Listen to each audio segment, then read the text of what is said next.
Hello everyone, এখন আমি রান্না করব কাঁচা ভুনা ইলিশ মাছ। তো আপনারা দেখতে থাকেন আমি কিভাবে কাঁচা ভুনা ইলিশ মাছ করি। ভাজা করলে ইলিশের তেলটা বের হয়ে যায়, খেতে অতটা পছন্দ না, অনেকেই পছন্দ করে না যে ভাজা ইলিশটা। তাদের জন্য আমি কাঁচা ভুনা ইলিশ মাছ দেখাচ্ছি।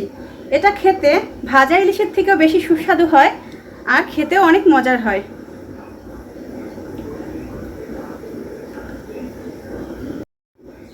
প্রথমে আমি দিয়ে দিচ্ছি একটুখানি রসুন পেস্ট,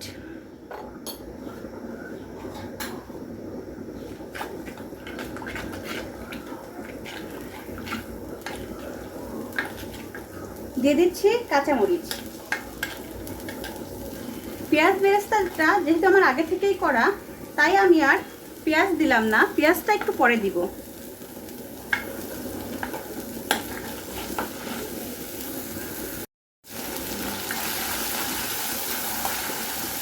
ইলিশটা আমার পদ্মার ইলিশ, তাই এখানে ইলিশের অনেক তেল, তাই আমি সরিষার তেলটা কম দিলাম। তেলটা আমি কমই খাই, আমার শুভাকাঙ্ক্ষীরা পছন্দ করে না আমি বেশি তেল খাই, তাই আমি তেলটা একটু কমই দিয়েছি। আপনারাও চেষ্টা করবেন তেল কম খেতে। আমি এখানে হলুদ, ধনিয়া আর মরিচের গুঁড়ি, একটুখানি কালো জিরা আর লবণ দিয়ে মাখিয়ে রেখেছি।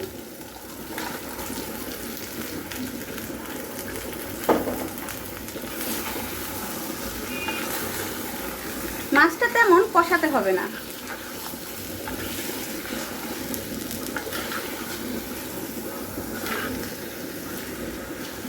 তবে এটা ভাজা ভাজাই হবে,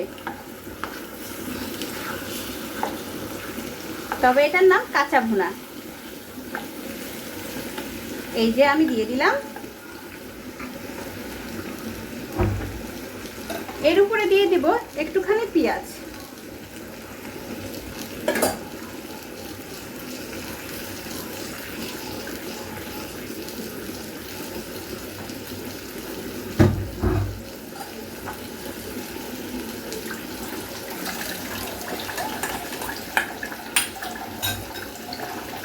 এতটুকুই পানিতে সিদ্ধ হয়ে যাবে, আমি ঢাকা দিয়ে রাখবো।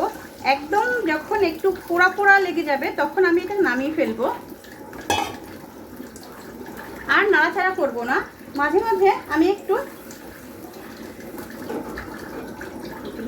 এখন আমি ঢাকা দিয়ে দেব। আর এটা একদম মাটির কড়াইতে তেলটা যখন উপরে উঠে আসবে, এটা তেমন একটু ভাজা ভাজা হয়ে যাবে, আর ফ্লেভারটাও খুব মজার হবে। মাছের ভিতরে মাছের তেলটাও থেকে যাবে, ভাজলে তো তেলটা বের হয়ে যায়, এটা তেল বের হবে না, কিন্তু অসাধারণ স্বাদের হয় এটা। আপনারা বাসায় অবশ্যই এটা করে খাবেন। আমার ভুনাটা প্রায় হয়ে গেছে। এই যে ঝোলটা আছে এটাও থাকবে না, এটা মাটির কড়াইতে শুষে নিবে, তাই একটু ঝোল ঝোল রাখছি।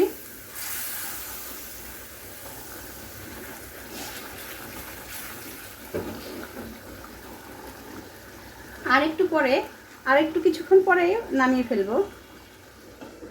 ফ্লেভারটা আমি পাচ্ছি দর্শক, আপনারা পাচ্ছেন না। আপনারা বাসায় এটা অবশ্যই ট্রাই করে করবেন এবং ভালো লাগলে আমাকে কমেন্টস করে জানাবেন কেমন হয়েছে।